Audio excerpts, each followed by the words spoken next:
Hi, this is Austin Ashbacker. Today we're going to go over how to create a report in Vermeer Projects. So let's get started. From here you've got your project completed, and now it's time to create a report that can be turned in or delivered. So we're going to go up to File, Reports.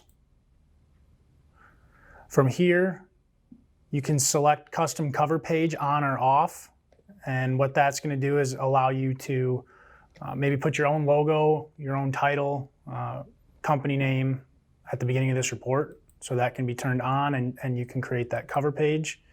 If you have multiple bore lines on one screen, you can select which bore line you want to work with.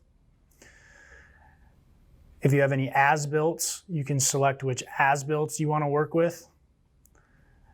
And then you can select which sections you want to work with, which sections you want to include in your report. So if you only want a few of these, you can select just a few of them, or you can select all, and you can get all the different reports that are available. From here, we're going to go down to the bottom and select Generate PDF.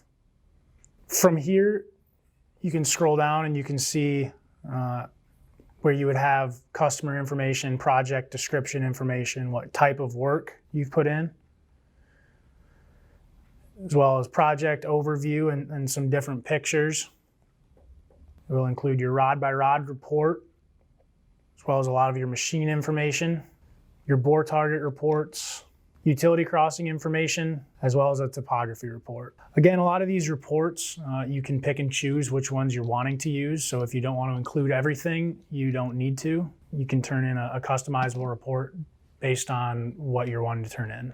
That's all I have for this video. If you have any further questions, feel free to reach out to your dealer and they will put you in contact with the correct person.